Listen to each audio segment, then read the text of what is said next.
Salut à toi, c'est Vincent, j'espère que tu vas bien. Dans cette vidéo, je vais répondre à une question qui m'est assez régulièrement posée, à savoir comment faire pour investir dans l'immobilier sans faire de crédit. Donc comment faire pour investir dans l'immobilier sans s'endetter. Et la deuxième question qui va avec la première, c'est dans quel pays il est préférable d'investir. Alors clairement, le pays le plus intéressant pour investir, en tout cas en ce moment, est le Maroc, pour tout un tas de raisons, et c'est ce que je vais te présenter dans cette vidéo. Je vais la décliner en trois parties.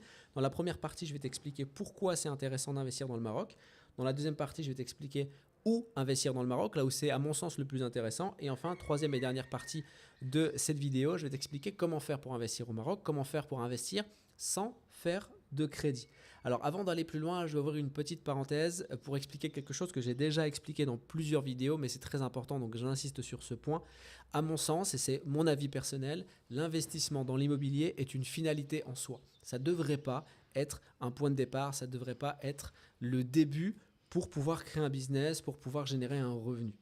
Parce que ceux qui choisissent de consacrer leur investissement dans l'immobilier alors qu'ils n'ont pas pérennisé un revenu via une activité en ligne ou en réel, en fait, ils ont l'obligation de s'endetter, l'obligation de faire un crédit.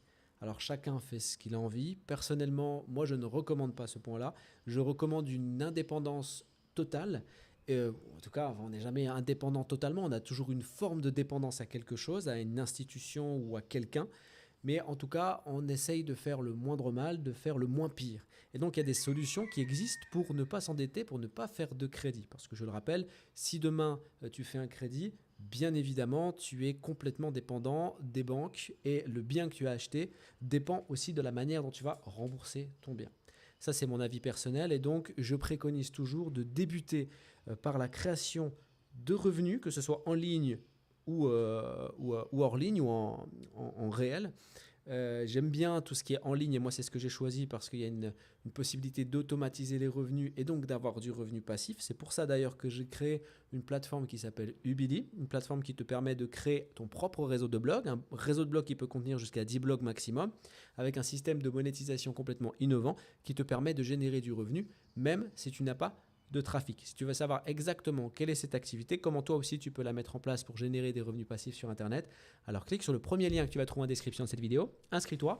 Si ton inscription est validée et que tu es sélectionné par l'équipe Ubili, tu auras accès à une masterclass d'environ 1 heure dans laquelle tu auras toutes les informations nécessaires pour lancer ton activité et commencer à générer du revenu. Tu auras aussi le droit à 30 minutes de coaching vidéo directement avec moi pour que je puisse t'accompagner et cibler tes attentes en fonction justement de l'activité que tu veux lancer, en fonction des objectifs. Parenthèse close, on voit maintenant comment faire pour investir et pourquoi investir au Maroc. Donc le premier point, c'est pourquoi le Maroc. Pourquoi c'est intéressant d'investir au Maroc plutôt qu'ailleurs. En tout cas, en ce moment. Le premier point, c'est le prix. On a aujourd'hui au Maroc des prix qui sont très très intéressants, très très abordables. On est sur un pays en fait qui est en développement, clairement. Quand on parcourt le Maroc, on voit des grues partout, on voit des constructions dans tous les sens. C'est un pays qui est clairement en développement et qui a beaucoup de tourisme. Donc qui dit tourisme dit possibilité aussi de rentabiliser son investissement. On n'est pas uniquement dans la protection de capital, on est aussi dans de la rentabilité, puisque l'investissement que l'on va faire aujourd'hui, ensuite le logement, on va pouvoir le mettre en Airbnb avec potentiellement, si on choisit bien la localité, un taux de couverture à plus ou moins 70%, ce qui est énorme et ce qui donne vraiment des perspectives intéressantes en termes de revenus. Et bien sûr, troisième point, il y a aussi l'horizon 2030. 2030, pourquoi? Parce que c'est l'organisation de la Coupe du Monde par le Maroc. Alors pas uniquement le Maroc, il y a 3 pays, il me semble, Maroc, Portugal et Espagne, mais le Maroc est quand même bien installé en termes de candidature, c'est-à-dire que il y a Casa qui va accueillir des matchs de foot, il y a Tanger, Marrakech, Agadir, il me semble peut-être aussi. En tout cas, ils vont accueillir pas mal de matchs parce qu'ils ont les infrastructures, ils ont les stades. Il y a beaucoup de nouvelles constructions au Maroc de manière générale. Et ça, c'est vraiment la raison la plus importante de l'investissement au Maroc aujourd'hui, c'est parce qu'il y a la Coupe du Monde en 2030. Donc tout ce qui va se passer de maintenant à 2030, c'est du développement en pagaille, du développement de partout pour le Maroc, parce que forcément, ils vont vouloir donner une image au monde de ce qu'est le Maroc, et ils vont construire beaucoup d'infrastructures, ce qui est déjà le cas maintenant, on le voit visuellement lorsqu'on va au Maroc. Donc il y a vraiment une envie d'attirer les investisseurs et c'est normal. Et surtout qu'après 2030, qu'est-ce qui va se passer? Forcément, 2030, donc la médiatisation de la Coupe du Monde va donner une vraie campagne de publicité au Maroc, ce qui va attirer encore plus de tourisme. Et donc forcément, les investissements qui sont faits aujourd'hui vont être rentabilisés sur du Airbnb ou autre, Booking, etc. Mais aussi, et ça c'est important, sur la revente du bien. Parce que le bien va forcément prendre de la valeur. Donc ça c'est le pourquoi et c'est évident aujourd'hui que le Maroc est vraiment un endroit où il est très intéressant d'investir pour son prix et le rapport finalement qualité-prix et opportunité potentielle. Deuxième point, c'est où investir au Maroc. Alors il y a à mon sens 2 villes de prédilection. Ça va être Tanger, qui à mon sens est en premier lieu. Tanger c'est la porte de l'Afrique, donc c'est au nord du Maroc. Et c'est très intéressant parce qu'il y a vraiment beaucoup d'animation à Tanger. Il y a beaucoup de construction qui se fait, ça c'est partout au Maroc, mais on voit qu'il y a vraiment une émulation autour de Tanger. Et ça c'est très intéressant.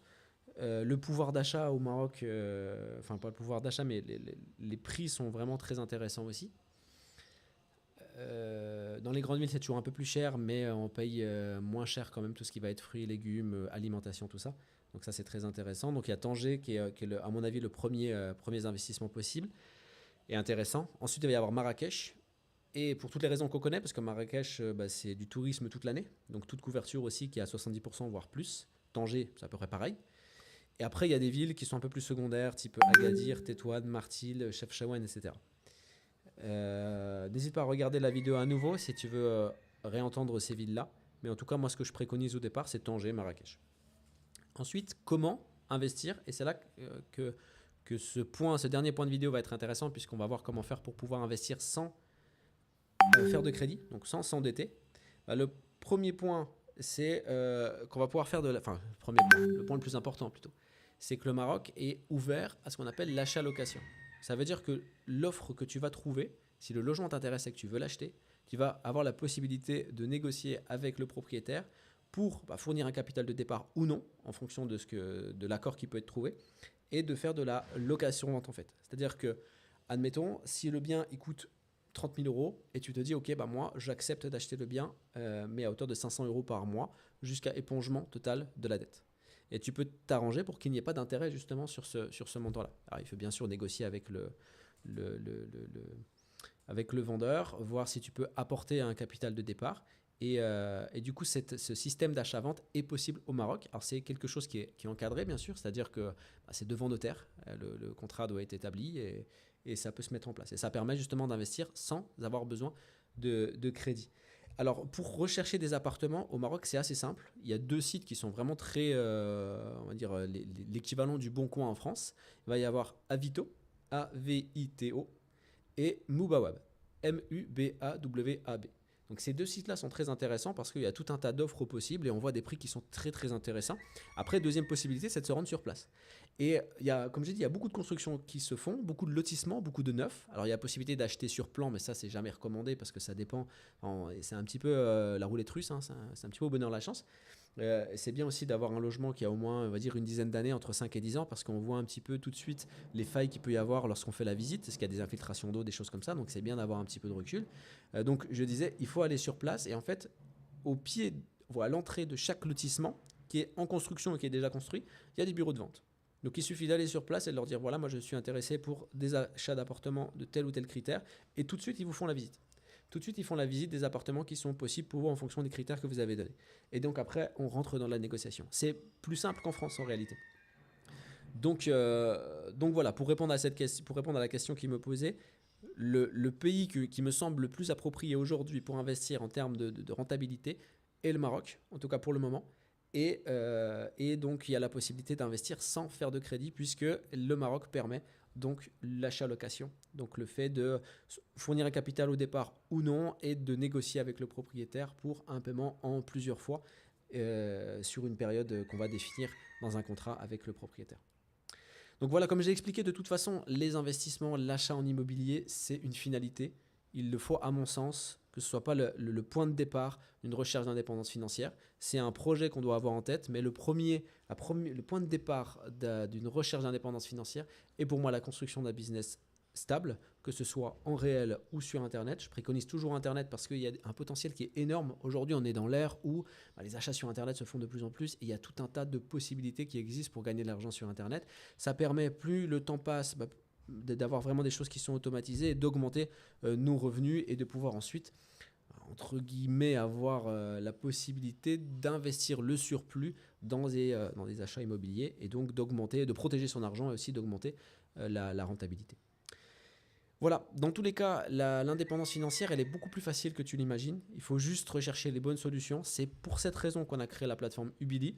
Donc une solution qui a des années de recul puisqu'on n'invente rien en réalité. La solution Ubili va connecter des éléments qui jusqu'alors étaient inaccessibles pour les plus débutants parce que soit il y a des termes qui sont techniques, soit jusque-là c'était assez compliqué à mettre en place pour les plus débutants. On a vulgarisé l'information de manière à la rendre accessible aux plus débutants et on a simplifié toute la partie technique via des modules, des extensions qu'on a créées pour la création des blogs. Par exemple, pour créer tes blogs, tu as des templates qui sont mis à disposition, plus de 250, parmi un catalogue. Tu choisis celui qui t'intéresse, tu cliques dessus, il s'installe automatiquement. Tu as juste ensuite à personnaliser en fonction de la thématique, en fonction de la méthode qu'on présente sur Ubili. Encore une fois, si tu veux savoir exactement comment ça se passe, il y a la masterclass qui est disponible, donc d'environ 1 heure. Pour y accéder, clique sur le lien en description de la vidéo et on se retrouve de l'autre côté. On aura également l'occasion d'échanger ensemble en visio dans un coaching de 30 minutes pour que tu puisses me dire tes objectifs, te dire déjà si Ubili est adapté en fonction de ce que tu veux et qu'on puisse avancer ensemble. Je te souhaite une excellente journée et je te dis à très bientôt. Ciao!